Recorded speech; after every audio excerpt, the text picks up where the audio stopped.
may dalang mga posibilidad ng tagumpay o kabiguan, ng ligaya o lungkot. Kaya marapat lamang na tanggapin si Jesucristo bilang tagapagligtas at Panginoon.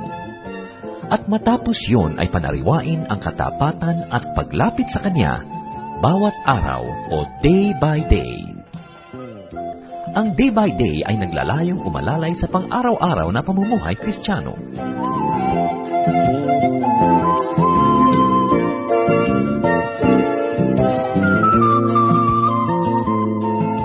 Narito po si Pastor Ed Lapiz sa mensaheng pinamagatang The Tears of a Woman. Ang buhay po ng bayang Israel ay pattern ng pagsunod sa Diyos, pagkalimot, pagsuway, tapos nagkakaroon sila ng mga kaparusahang tinatanggap, magkakaroon ng repentance, mapapatawad, marerestore, mamaya balik na naman sa dati nilang mga pagkakamali. The time of Samson was a time of difficulty for the people of Israel because the Israelites were being oppressed by the Philistines. And once more, it was the fault of the Israelites that this horrible state has befallen them. So the Lord was about to save His people from such oppression, and He sent an instrument called Samson. He was a Nazirite. Hindi pa man siya ipisinisilang, ay sinabi na ang dapat niyang gawin sa buhay. Hindi siya dapat na maggupit ng kanyang buhok, hindi siya dapat uminom ng anumang alak, hindi siya dapat na humipo ng anumang mga maruruming bagay, dahil yun ang identity ng mga Nazirites, people who were called by God from childhood, even from conception, unto a great mission in their life. So the boy was born, and he was stirred by the Spirit of God. Ang pamagat ng pag-aaral natin ngayon, The Tears of a Woman, and other lessons from Samson. Dear God, thank you for restoring us. Thank you for keeping us safe. Thank you, Lord, for the safety that you have allowed us to enjoy.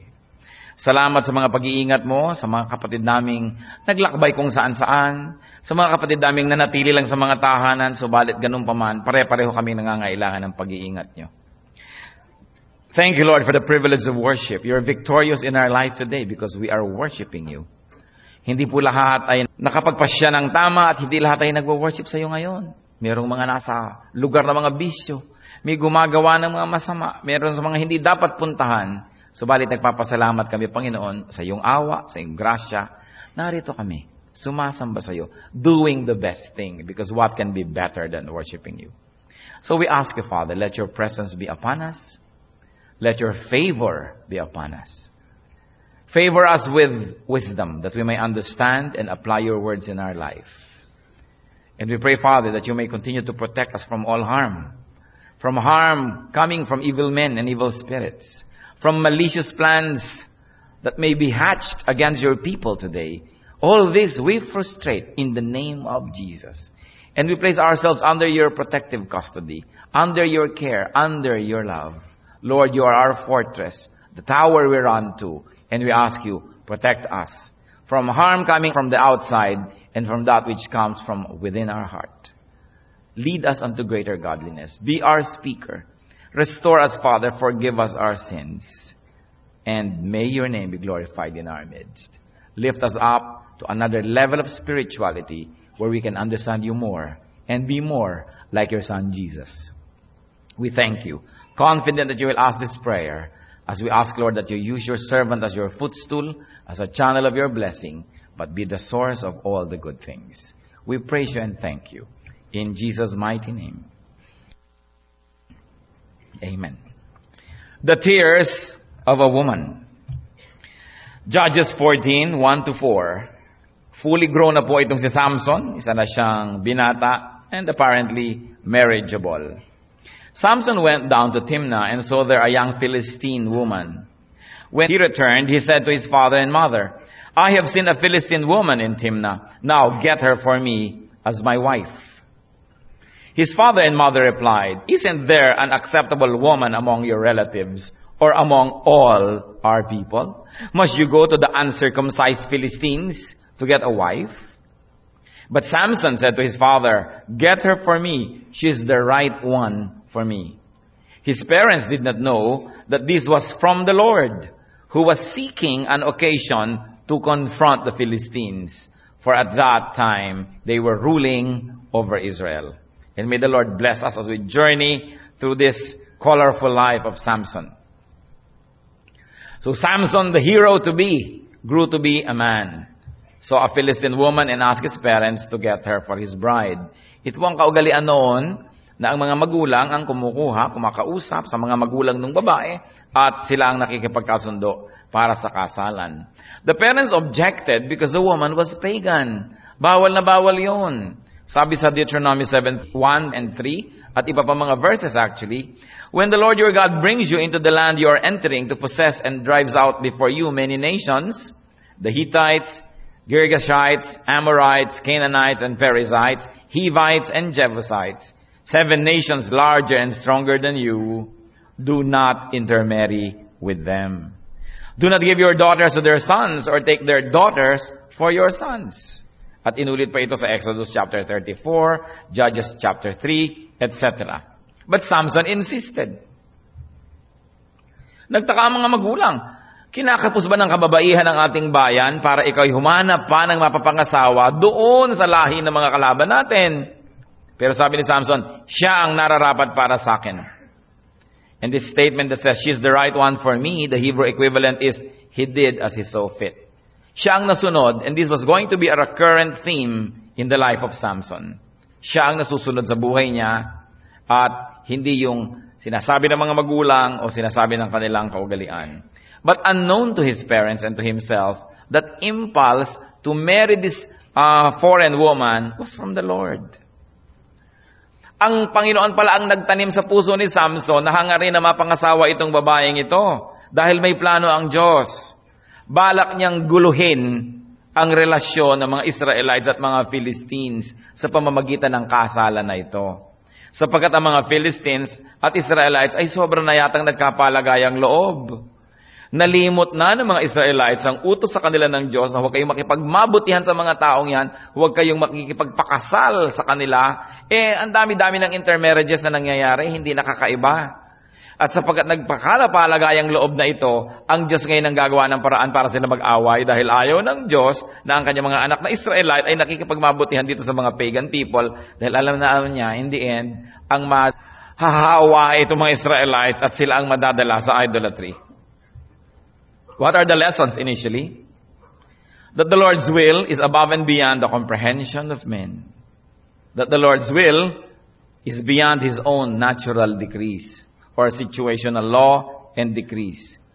Merong ipinagbabawal ang Panginoon na huwag kayong makikipagmabutihan, huwag magpapakasal sa lahing yan. Pero bakit siya ang naglagay kay Samson noong hangarin na magpakasal? Dahil merong i-accomplish ang Panginoon na isang very specific mission, a very, very noble aim that was higher than his prohibition. So the Lord caused Samson to want the woman for his bride.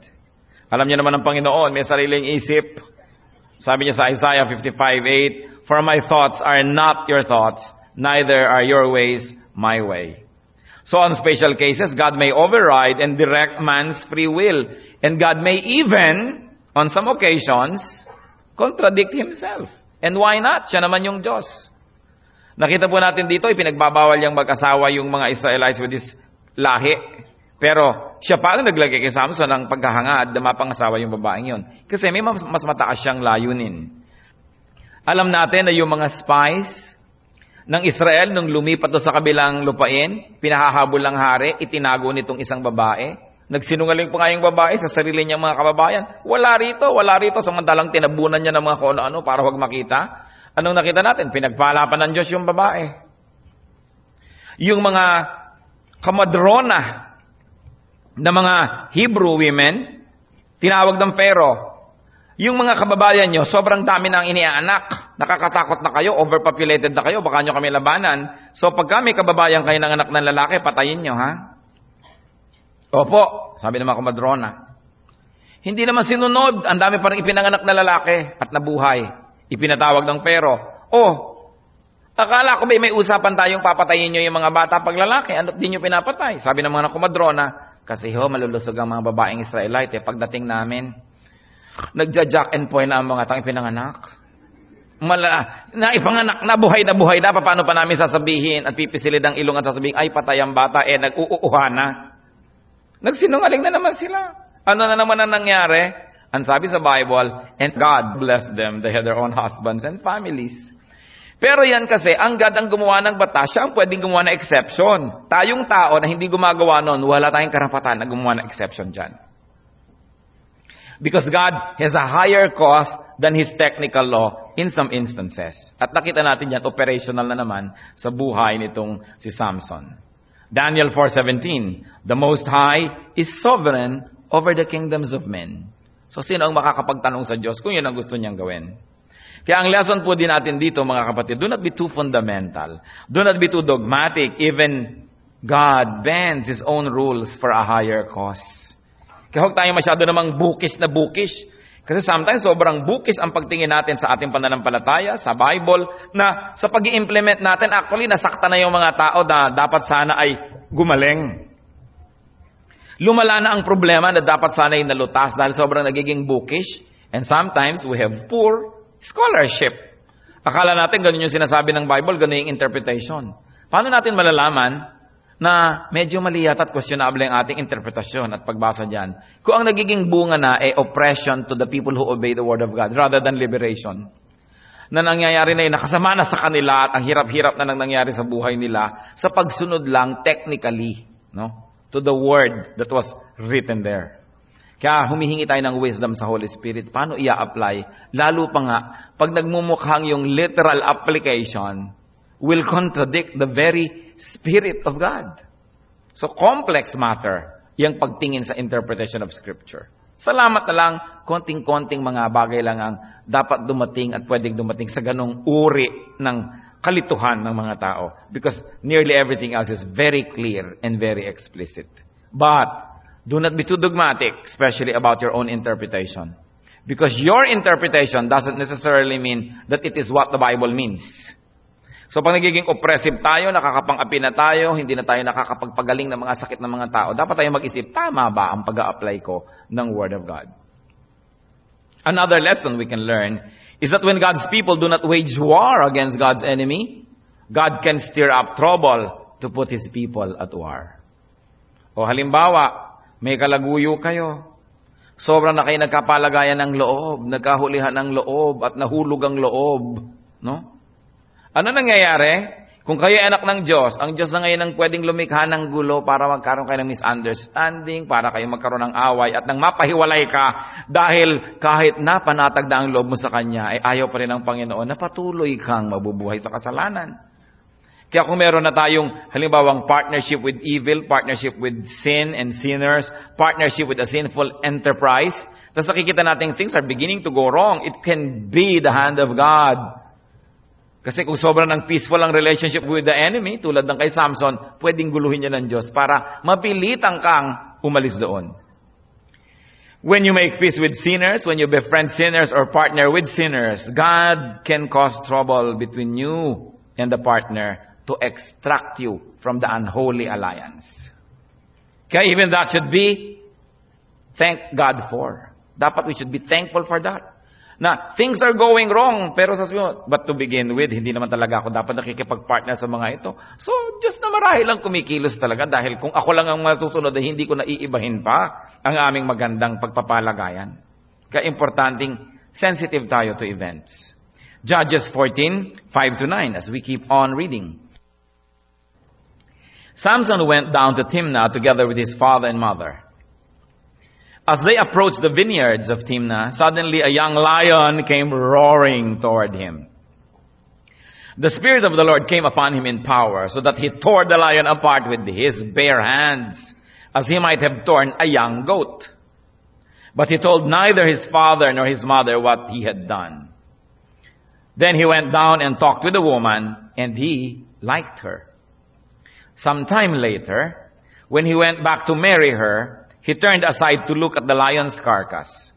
In it was a swarm of bees and some honey, which he scooped out with his hands and ate as he went along. When he joined his parents, he gave them some, and they too ate it. But he did not tell them that he had taken the honey from the lion's carcass. Hindi pa si Delilah ang pinag-uusapan natin. Ibang babae ito. Mamaya pa, susulpot si Delilah sa storya. So, namanhika na sila Samson, and on the way, Samson was attacked by a lion. Apparently, hindi sila lagi magkadikit doon sa kanilang paglalakbay patungo doon sa bayan ng babae. Dahil nung inattack si Samson ng leon, hindi naalaman ng kanyang mga magulang. At sa lakas itong Samson, because he was empowered by the Spirit of the Lord, as the verse tells us, pinaglasog-lasog niya itong leon na to na parang magwawasak siya ng katawan ng isang bagong panganak na kambing. Kayang-kaya niya yung leon, bare hands. Pero hindi niya sinabi sa mga magulang niya ang nangyari. Baka sabihin ng mga magulang, sabi ko na nga ba sa'yo, hindi tayo dapat nagpupunta dito, blah, blah, blah, blah, blah. Hindi niya sinabi. And arrangements were made for the wedding. Later on the following year, bumalik si Samson sa Timnah for the wedding details. Alam niyo, mahaba ang seremonya niya ng mga kasal-kasalan. Makikipag-usap, dadaan pa ang panahon, pagkatapos magkakaroon pa ng betrothal, kung ano-ano pa. Ngayon, sa panahon na yon, bumalik si Samson. At sabi niya, matingnan nga kung anong nangyari sa kalansay ng leon na pinagdurug-durug ko dito. Nung siya'y bumalik na, almost 1 year later. So, ininspeksyon niya yung kalansay ng leon at nakita niya na doon sa pagitan ng mga buto, may tumira ng mga bubuyog at gumawa ng bahay doon at may naipon na sila ng mga pulot-pokyutan. There was already honey and there was a honeycomb. So, ang ginawa nitong si Samson, kinuha niya yung honey, sinalok niya ng kamay niya mula doon sa kalansay, at kinain niya sa daan, pinapak-papak. At pagdating niya sa mga magulang, pinakain din niya, nagkainan din naman ng matatanda. Sabi ko, ang tamis, ang sarap. But that was forbidden. Leviticus 11 is very clear that Samson should have not taken it because he should not have touched the skeleton of a dead animal. Siyempre, wala namang skeleton yung buhay na hayop, no? The point is, hindi niya dapat hinawakan yung bangkay na yun, kay buto yun, kay ano yun. Bawal, lalo pangat Nazirite siya. What lesson so far can we gather from the reading? First of all, that the Spirit of the Lord empowers humans. Hindi natalo ni Samson yung leon dahil siya ay si Samson, kundi dahil kinasihan siya ng Espiritu ng Diyos. Ang mga tunay na malalakas ay malalakas hindi dahil sa kanilang sarili, kundi dahil sa Espiritu ng Diyos. And God's Spirit enables men to transcend human limitations. Napakahalaga yung presence ng God na nakikipisa ng Espiritu ng Diyos sa taong ito kaya sa malakas, kaya siya may nagagawa, kaya siya may na-accomplish. And of course, it is important for us to support and follow a man whom God empowers with His Spirit. Kaya sa kalabanin mo yon, kakalabanin mo ang Diyos, sumunod ka't umayon at tumulong doon sa kinakasihan ng Espiritu ng Diyos. Katulad nung panahon nila Peter, pinigil sila ng mga makapangyarihang lalaki sa kanilang bayan na mag-preach in the name of Jesus. At sabi ni Gamaliel, wag natin silang pigilin. Kasi kung ang kanilang ginagawa ay hindi galing sa Diyos, mamamatay ng kusay ang kanilang kilusan na yan. Pero kung ang ginagawa nila ay galing sa Diyos, sabi niya, tayo ngayon ang kakalaban sa Diyos mismo. Dahil kinakalaban natin yung ginagamit niyang mga taong yan. Kaya wag nating salungatin because we might find ourselves fighting God Himself. So it's important at kung tayo na may susunod, titingnan man lang natin kung sinusundan natin, sumusunod ba't empowered ba by the power of the Spirit of God? O baka naman kung anong Espiritu ang nandyan, susunod-sunod tayo. Kita niyo yung mga sumunod sa mga pinuno ng Espiritu ng alak. Ano nangyari? Kaya chinecheck natin ang lahat. Meron pa pong lesson, lalo sa mga anak. It is not good to keep dark secrets from our parents, from our elders, from our superiors. Sabi, anak, saan galing yung kinakain mong honey? Diyan lang ho. Hindi niya sinabi na kinuha niya doon sa kalansay, doon tumubo yung honey na yon. Sana napigil siya ng mga magulang niya. Kaya may naglihim din sa panahon ni Joshua ng kanyang gawang kasinungalingan, pinaamin yon. Joshua 7:19, Joshua said to Achan, my son, tell me what you have done. Do not hide it from me. Makinig kayo, mga kapatid, lalo mga kabataan. Halos lahat ng kabataang napariwara, naglihim sa magulang. Naglihim. Nakakalimang nobyo na pala, wala pang kamalay-malay ang magulang. Kung saan-saan na pala nag-overnight, uma-absent pala sa eskwela at kung saan-saan sumusuot during the day. Hinuhubad pa ang uniform sa toilet ng mall. Magpapalit ng damit, magpapakalat-kalat at pag-uwi, isusuot na ang uniform uli. Sabi naman ng nanay, napakanit ng anak ko, hindi malang naklukot ang uniform. Paano hindi na maisunuot maghapon? No? Magla-library po ako, magaganito ako, naglilihim.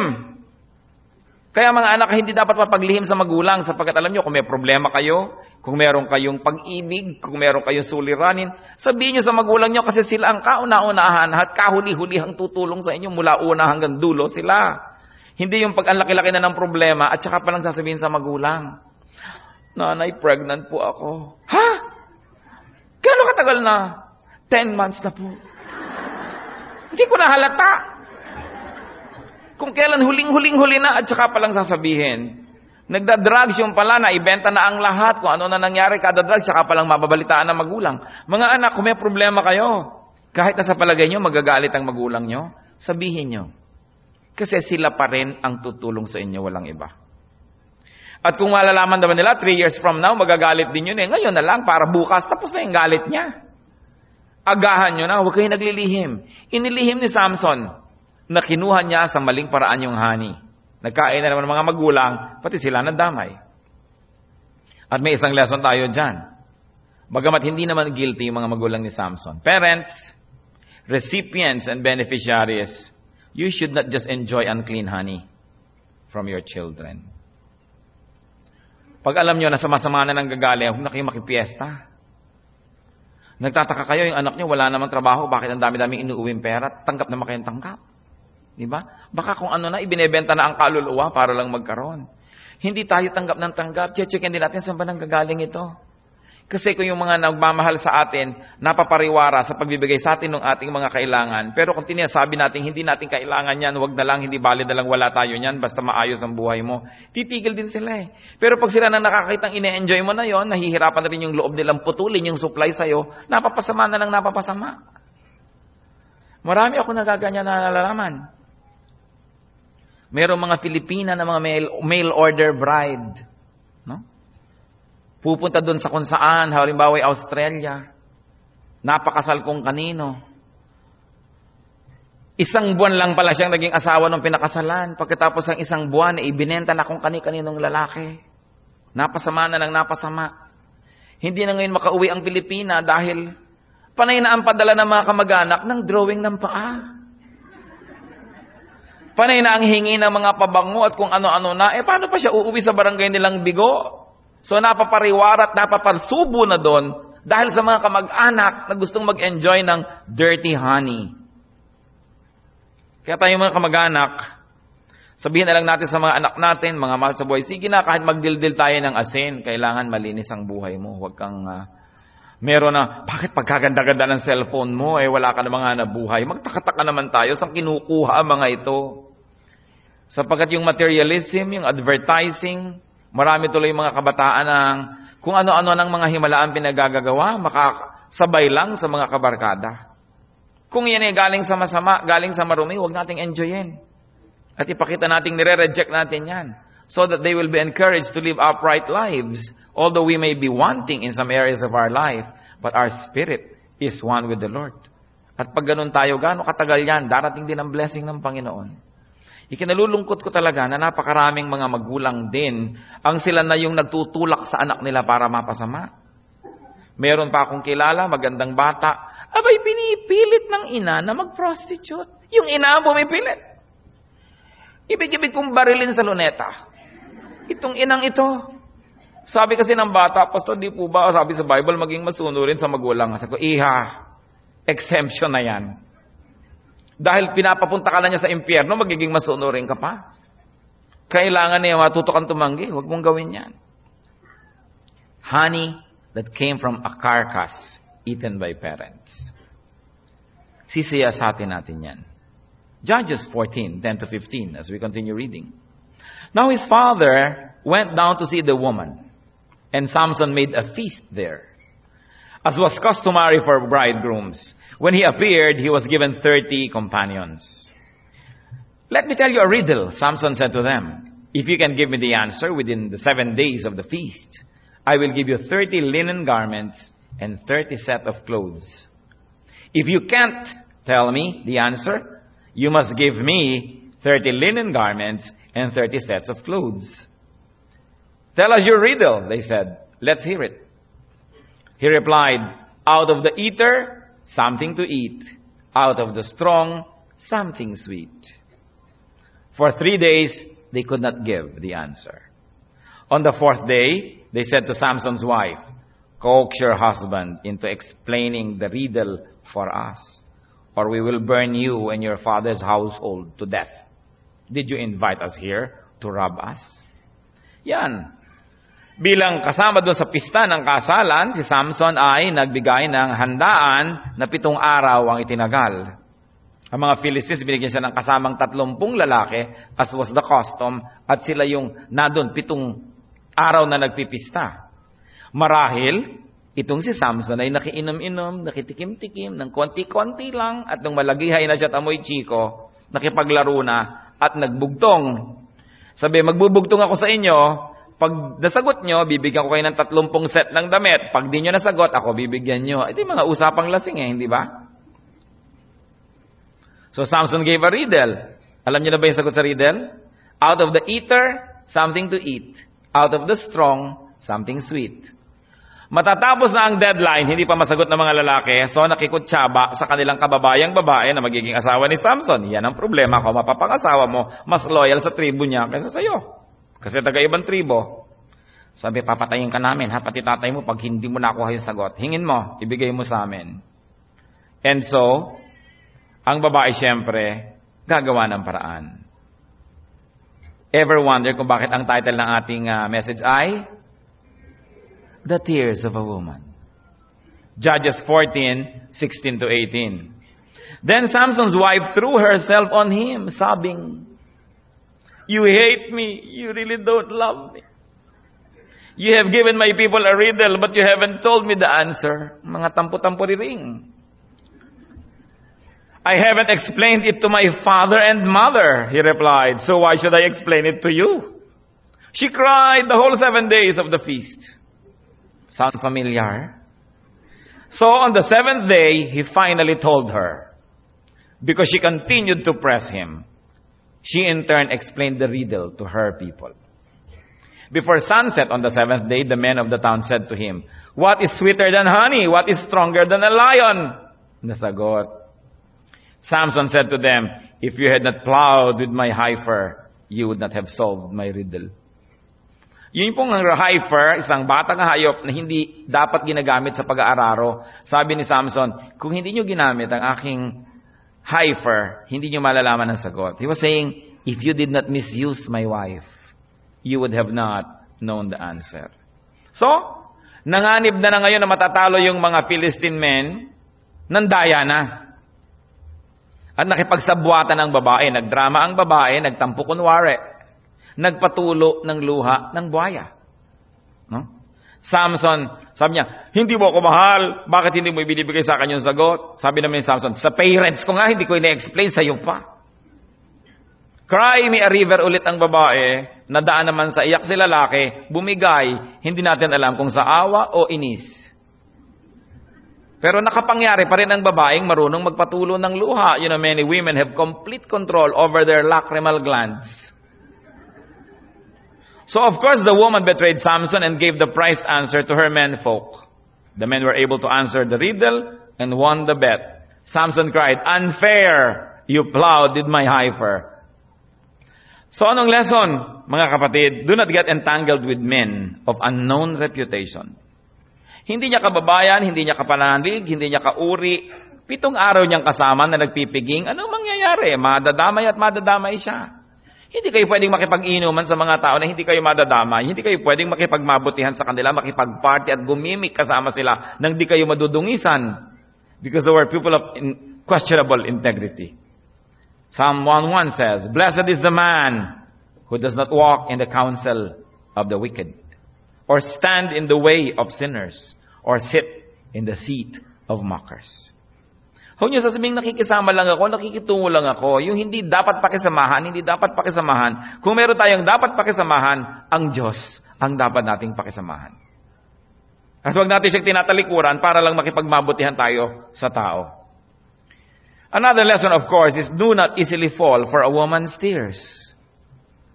Lalo't hindi nyo kilala ang babae, hindi nyo alam ang ugali, hindi mo alam ang kanya talagang pagkatao, huwag kayong madaling madala sa kanyang mga paghikayat, sa kanyang mga bulong, mga hikbi, mga pagtatampo-tampo, mga drama, dahil lahat yan ay manipulation. Proverbs 5:3-5, For the lips of an adulteress drip honey, and her speech is smoother than oil. But in the end, she is as bitter as gall, sharp as a double-edged sword. Her feet go down to death. Her steps lead right to the grave. Ito po ang description sa isang babaeng nagmamanipulate. The adulteress who invites men to her house. Huwag kang makinig. Bakit nga ba laging madilim at pula ang ilaw? Kasi hindi mo kita mga peklat pag pula ang ilaw. Gumaganda kahit na butike pag pula ang ilaw. Subukan mong tamaan niya ng fluorescent lamp at makikita mo ang katotohanan. Kaya dapat ay huwag ka nagtitiwala dyan sa mga bubulong-bulong sa dilim. Maliliwanagan nga muna kita bago ka magbubulong dyan. Napakahalaga. And women, do not manipulate men with your tears. Kasi nadiskubre na ng maraming babae na men are very soft-hearted when it comes to seeing a woman cry. Kaya talaga yan ang pangunahing sandata, luha. Iyakan ka ba naman ng 7 araw? Kung hindi ka naman talaga maawa o mainis. Ibibigay mo na talaga yung sagot, baka pati yung leyon ibigay mo sa kanya, matigil na lang. But another lesson here is to listen to your first impulse. Ang first impulse niya, sabi niya, sa parents ko nga, hindi ko sinasabi, sa'yo pa. That was right eh. Sabi niya, ano ka ba? Papakasalan lang kita, pero ibang tao ka naman eh. Ngayon lang kita makakasama eh. Bakit mo ko ginaganyan? Sa sarili kong magulang na nagmamahal sa akin, titiwala ako eh. Hindi ko sinabi sa iyo pa. Sana pinanindigan na lang yon ni Samson. Pero hindi matutuloy ang script. Kasi ang gusto talaga ng Panginoon, magkagulo. Alam nyo, pag mumulan to ng gulo, mauobliga ngayon si Samson makipaggera. Kaya nga may higher cause ang Diyos. Judges 14:19-20. Then the Spirit of the Lord came upon him in power. He went down to Ashkelon, struck down 30 of their men, stripped them of their belongings, and gave their clothes to those who had explained the riddle. Burning with anger, he went up to his father's house. And Samson's wife was given to the friend who had attended him at his wedding. Naipamigay si babae, na-disgrace na siya, nagsolean ng kandila, binali ang usapan. Anong ginawa? The Spirit of the Lord came upon him in power. At meron siyang pinatay na 30 lalaki na kalahi nitong babaeng ito. Hinubaran niya at yung damit nang ibinigay niya. O ayan, ang 30 clothes sa panalo nyo. Empowered by the Spirit of God, Samson killed 30 Philistines and gave their clothing to the men. It was the start of trouble. Of course, burning with anger, he canceled the wedding and the woman was given to one of the boys. Itong babae talaga to for the boys. No? So ang nangyari, at ang lesson natin, deceitful people reap what they sow. The Philistines won. They gained 30 sets of clothing, but they lost the men who were originally wearing those clothing. So talo rin sila in the end, and then they caused one of their women to be disgraced. Yung bride-to-be naman, Samson na, naging bato pa. Everybody is a loser. And of course, among the many other things we can learn, I'll stop at this. Do not just entrust secrets to others. Huwag masyadong mapagtiwala kung sikreto. Mark 4:11. Even the secret of the kingdom of God has been given to you, but to those on the outside, everything is said in parables. So maging si Lord, yung highest and purest teachings, hindi niya ibinibigay lahat kahit kanino na lang, pinaparabol niya. Para yung mga honest, susunod-sunod sa kanya, ano po ba ibig sabihin ng parable? Ipapaliwanag ngayon niya. Yung mga nagdudunong-dunungan at mga marurunong, hindi nagpanggap na hindi nila naintindihan yung message, hindi na nila nalaman ang tunay na kahulugan. Sa Matthew 7:6, sinabi diyan, do not throw your pearls to pigs, lest they trample upon it, turn back, and attack you. Yung baboy, bigyan mo ng perlas, magagalit, dudurugin niya yung perlas, at kung pwede kanyang susugurin kanya. Kasi sa kanya walang kwenta ang perlas. Ang gusto ng baboy ay kaning baboy. So, hindi ka nagbibigay ng matataas na bagay sa mga napakabababang utak. Hindi ka maiintindihan. Hindi ka nagtitiwala kung kanino na lamang. The Bible is full of these examples. Kailangan sinusuri kung sino ang pinagtitiwalaan. Other lessons, of course, that we can learn is that parents should not just give in to their children's ungodly whims. In this case, it's exceptional. It really had to happen because God ordained it. But in ordinary cases, dapat hindi mo sinusunod yung anak kung mali ang gusto. Katulad doon, gusto magpakasal sa ipinagbabawal ng Diyos, sinunod pa rin nila, gulo tuloy nangyari. Proverbs 22:15, folly is bound up in the heart of a child, but the rod of discipline will drive it far from him. Marami raw na mga kahangalan na nasa bata, pero yung pamalo nyo ang maglalayo sa kanya, sa mga kahangalan na yun. Kailangan merong disiplina. And to repeat, parents should not enjoy things that children give them without checking its source. Kailangan sabihin mo na, i-encourage mo, kahit mahirap tayo, kahit hindi tayo luxurious, basta tayo matuwid. And young people are to be careful about what they feel and think is right for them, and about keeping secrets from their parents. Deception brings about evil fruits.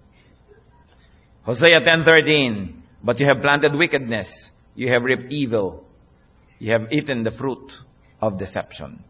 So, nang deceive yung mga kalaban niya sa riddle, o ano nangyari, mga sarili nilang kababayan ang napatay. And it is really the Spirit of the Lord that empowers. Not by might, nor by power, but by my Spirit, says the Lord. One of the things we should remember is that God is sovereign, and He can actively participate in man's day-to-day life. And God's people are to remember and stand by their identity. Samson was an Israelite, and they were forbidden to intermarry. But then again, as I have said, it's an exceptional case. In our case, we stick to the rules. Kung ano sinasabi ng Panginoon, sundin natin. Liban na lang sabihin niyo, ako rin si Samson, patunayan mo, pumatay ka muna ng leon. Ngayon, kung hindi, obey the rules. No? And just stick to the rules. Anong description sa mga anak ng Diyos? 1 Peter 2:9, but you are a chosen people, a royal priesthood, a holy nation, a people belonging to God, that you may declare the praises of Him who called you out of darkness into His marvelous light. Remember who you are, and make sure your thoughts, your decisions, and your actions fit your godly identity. Lumagay tayo sa lugar ng mga anak ng Diyos. Huwag tayong gumagawa ng hindi bagay sa ating kasarinlan, sa ating sarili, at sa ating pagkatao bilang anak ng Diyos. Ano pa po ang mga lessons na pwede nating matutunan dyan kay Samson? Dear God, we ask you for wisdom. Naniniwala kami itong mga storyang to hindi lang nasulat para sa history and for history's sake. But this is current events for us. That the ideas are so universal that they apply even to our life today. We pray, Lord, that you will give us wisdom to understand your personal message. Ano po ba ang mga hindi namin dapat gawin dahil ito'y napag-aralan namin? Ano ang dapat namin gawin dahil nga napag-aralan namin ito? Patuloy niyong ipaalala sa amin, Panginoon, ang mga dapat pa naming maituwid sa aming buhay. At yung ginagawa naming tama na lalo pa naming maitama at ma-reinforce ito sa aming buhay. Mga kapatid, tayo magbulay-bulay ng sandali. Napakahalaga na binibigyan natin ng puwang ang Espiritu ng Diyos. Humingi ng karagdagan pa mga personal application sa pag-aaral natin ito sa buhay ni Samson. Isang napakalakas na tao, subalit meron ding napakalaking kahinaan. Kahinaan na sisira sa kanya at sa kanyang ministry. Pray. Pray that the Lord will teach us personally from this lesson.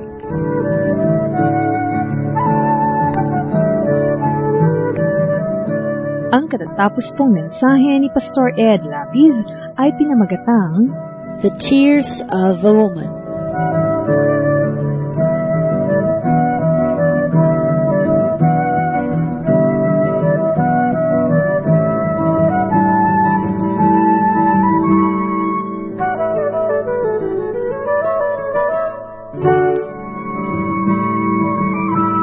Kung kayo po ay na-bless ng programang ito o may comments o suggestions, mag-text sa Radio Listener Text Liwanag. Type RL space name space address space ang inyong mensahe at ipadala sa 0917-549-2624.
kailanman. Kaligtasang dulot, kanyang ipapabatid sa lahat ng mananalig.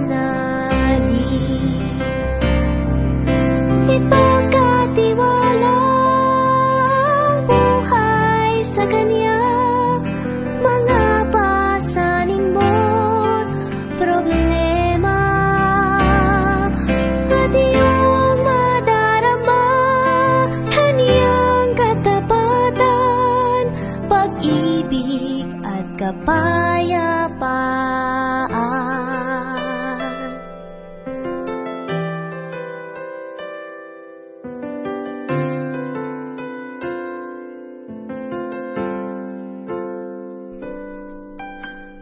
Ang pangako niya ay di ka iiwan, maging sa dulo ng katapusan. Ang ninanais niya ay makapiling ka sa langit, siya'y makasama. Kaniyang katapatan ay tunay at wagas, kahapon, ngayon man at bukas. Marapat ihandog ang buhay sa kaniya, lahat ng papuri at ating pagsamba, pag-ibig at kapayapaan. Ipagkatiwala ang buhay sa kaniya, mga pasanin mo't problema,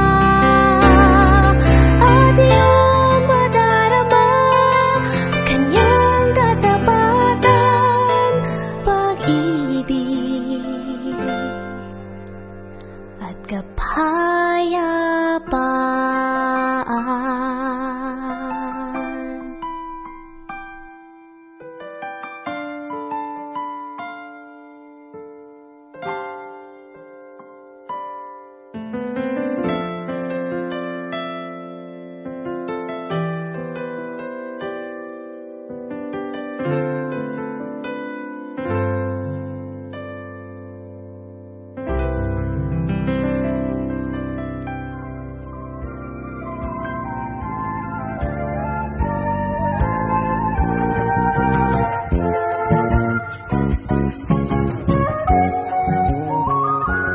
Oras na po para pansamantalang magpaalam ang programang Day by Day.